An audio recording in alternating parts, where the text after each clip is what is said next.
uma temática de fato bastante polêmica, Lu, porque se trata da venda de imóveis muito importantes. Aí na cidade de Feira de Santana, para vocês terem uma ideia, está sendo posto à venda um imóvel que é uma antiga fábrica de algodão e que hoje abriga o consórcio municipal dos municípios Portal do Sertão, um papel central, ao nosso ver, na questão do desenvolvimento regional, tendo o município de Feira de Santana como vanguarda desse processo. Ele abriga o consórcio dos municípios do Portal do Sertão, a Superintendência Baiana de Assistência Técnica e Extensão Rural, uma superintendência relacionada à questão da pecuária, como também da agricultura familiar, além do INEMA. Então, quer dizer, um prédio que tem uma importância, como eu falei, um significado muito grande para a Feira de Santana e para toda a região, né, com um impacto, ao meu ver, para o estado da Bahia. Aqui na cidade de Salvador, estão relacionados com essa perspectiva de venda do governo do estado, imóveis como o centro de convenções, né, a sede do Detran, a própria rodoviária da cidade de Salvador, né, o CESAT, que é o Centro de Referência em Estudo da Saúde do Trabalhador, um centro importantíssimo para toda a Bahia.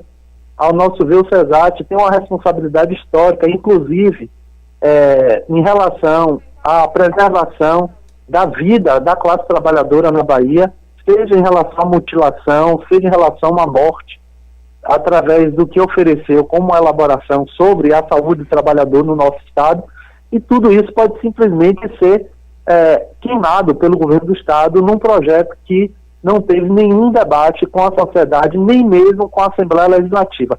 Esse foi o sentido da liminar, nosso pedido de liminar, que foi deferido, como você falou, Luiz, pelo desembargador, e aqui eu quero elogiar, né, reafirmar a postura muito correta, né, muito firme do desembargador Paulo Alberto Chenot, que deu essa decisão, né, deferiu essa liminar, suspendendo a tramitação na Assembleia Legislativa desse projeto. Então, antes de tudo, a defesa de que nós precisamos de um debate democrático sobre esse patrimônio do povo baiano, que é simplesmente um patrimônio de bilhões. É importante que isso seja marcado. Nós não estamos falando de uma ou outra propriedade do Estado, nós estamos falando de 27 imóveis, um dos quais este imóvel, ao meu ver, estratégico para a Feira de Santana e para a região, que comporta, entre outros, o consórcio dos municípios do Portal do Sertão. Agora, deputado, que o governo do estado alega que esses patrimônios hoje eles são inservíveis, ou que eles já causam até prejuízos aos cofres públicos, e por isso essa venda que vai investir em outras coisas, o senhor não entende desta forma? Não, eu não entendo isso, em função, primeiro, que é muito recurso, nós vamos discutir também para o que seria designado, porque está muito em aberto no projeto. Por exemplo, o governo fundamenta nesse projeto a ideia de que o recurso seria destinado a cobrir problemas que nós estamos tendo no FUNPREV, no FUNPREV e no BAPREV, na Previdência dos Servidores Estaduais. E o que já é uma situação também que levanta uma outra polêmica. Qual é a real situação da Previdência dos servidores do Estado da Bahia? É um debate que não está sendo feito. Então nós precisamos ver qual é realmente a real situação da Previdência. E, se for o caso, vincular diretamente a essa problemática, coisa que o projeto não faz, ele deixa de maneira genérica. E ainda existe um outro problema, corre o risco de que essa designação do recurso seja inconstitucional. Ao nosso ver, numa primeira abordagem, me parece que a designação desse recurso para esse fim é, inclusive, inconstitucional. Então não está evidente para onde iria esse recurso. E, por outro lado, também a possibilidade da utilização dos imóveis. Por exemplo, a Feira de Santana tem uma reivindicação histórica dos trabalhadores, das trabalhadoras da agricultura familiar. Eu não preciso falar para vocês qual é o significado que isso tem, né, para a Bahia hoje, que potencialmente tem a possibilidade da geração de postos de trabalho, de toda uma rede de indústrias pequenas, indústrias cooperativas, que podem vir da agricultura familiar. Existe uma reivindicação dos trabalhadores, das trabalhadoras da região de Feira de Santana e região, que esse prédio se transforme numa estrutura que viabilize a comercialização dessa produção. Então, por que não fazer o debate em relação a essa situação? Entende, Lúcio?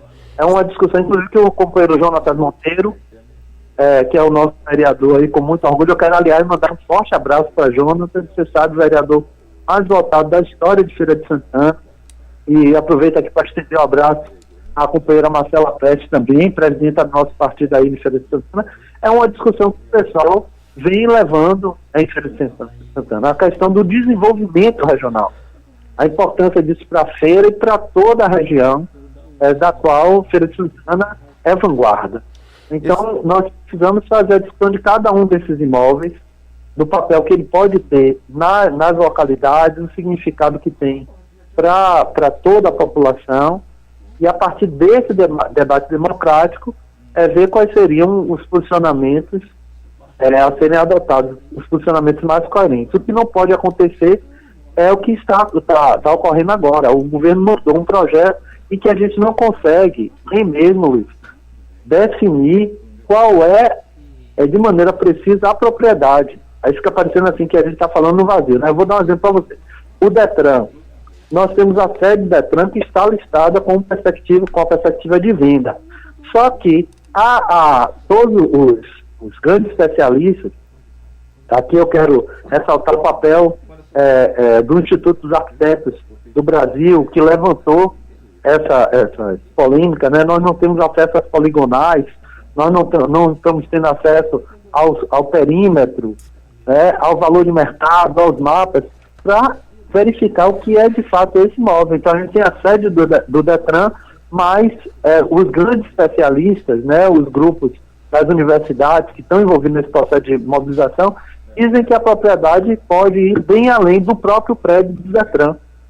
E isso não está evidenciado no projeto que vai ser votado por deputados, portanto, vão votar numa situação de completa indefinição, né, em relação a esses dados técnicos que precisariam necessariamente acompanhar o projeto e que foi o que principalmente embasou o posicionamento, como eu disse, muito firme do desembargador Paulo para suspender a tramitação do mesmo. Nós estamos conversando com o deputado Wilton Coelho, do PSOL, falando sobre uma ação impetrada na Justiça, onde o desembargador Paulo Alberto Chinaldi deu parecer favorável na tramitação desse projeto, proibindo a venda de imóveis no estado da Bahia. O colega Nivaldo Lancaster tem um questionamento a fazer ao deputado Wilton Coelho. Ô deputado, na visão do senhor, já que o governo alega que dá prejuízo, esses prédios estão dando prejuízo ao Estado, despesa, e na visão do senhor, para que o governo pudesse continuar com esses imóveis, o que deveria ser feito, não é, para que esses imóveis passassem, digamos assim, a dar lucro ao Estado, ou até mesmo, digamos, financeiramente empatar? Isso, eles precisariam ter uma função que fosse uma função que justificasse. Olha, Lancaster, deixa eu lhe dizer, o governo não disse ainda publicamente nem o que vai fazer, onde vão ser alocados os setores que hoje compõem o Detran. Uhum. Como é que nós podemos votar com esse nível de indefinição? Então, qual é a reivindicação dos movimentos sociais? Todos esses que eu listei aqui, o Gambá, o conjunto de movimentos que estão nessa luta conosco, né? A reivindicação é que o governo retire a urgência do projeto, que a gente abra a possibilidade de ter uma boa audiência pública, em que o governo revele todos os dados técnicos necessários e que a gente faça essa discussão de maneira democrática. Essa é a única reivindicação. A gente não está propondo que necessariamente o governo fique mais 3, 4, 5 meses com esses imóveis, com cada um desses imóveis. O que a gente quer discutir é o papel social deles. Por exemplo, para mim, ao nosso ver, nosso mandato, companheiro Jonatas acompanha completamente essa posição, é absolutamente inconcebível que um órgão como o CESAT, né, eu volto a dizer, o nosso centro de referência em relação à saúde do trabalhador da Bahia, seja simplesmente apagado da história. O CESAT é uma referência nacional, Lancaster, em relação à saúde do trabalhador, através da elaboração que foi feita pelo nosso centro, né, que serviu de inspiração para diversos outros estados no país, que ele é da década de 80, né, o de Vasco CESAT. Você tem uma ideia? Através desses estudos, o órgão ele conseguiu propor a indústrias calçadistas, né, indústrias relacionadas à agricultura, do polo petroquímico, modificações na forma, né, de gerenciar a produção, que evitou a mutilação e muitas vezes a morte, né, que poderia levar à morte também, de milhares e milhares de trabalhadores e trabalhadoras da Bahia. Como é que a gente pode simplesmente aniquilar um órgão como esse? Então a sociedade precisa discutir. Todo o movimento sindical é contra a extinção do CESAT. Todas as categorias, seja do polo petroquímico da Bahia, petroleiros, né, trabalhadores calçadistas, professores, enfim, todos os ramos de terceirização da Bahia, todo mundo é contra essa extinção. Como é que o governo pode simplesmente aniquilar o órgão vendendo o seu prédio? Para nós isso daí é absolutamente inconcebível. Então é uma forma, ao nosso ver, truculenta, autoritária, de seguir os moldes que foi feito inclusive na cidade de Salvador. Eu espero que isso não seja seguido por outros municípios. A gente está vendo nacionalmente aí o nosso patrimônio, né, com perspectiva de ser vendido, a nossa Eletrobras, né, o nosso Correios, emissão em massa no Banco do Brasil, possibilidade de privatização dos nossos bancos, ou seja, tudo sendo vendido dessa forma. Aqui na cidade de Salvador, um péssimo exemplo dado pelo prefeito Bruno Reis, e o governador Rui Costa quer fazer a mesma coisa na Bahia, nós não podemos aceitar. Entendeu, Cássia? Precisamos, a palavra-chave é democracia. Nós não queremos atravancar processo nenhum. Agora precisa parar para acertar. Muito obrigado, deputado, e até uma próxima oportunidade.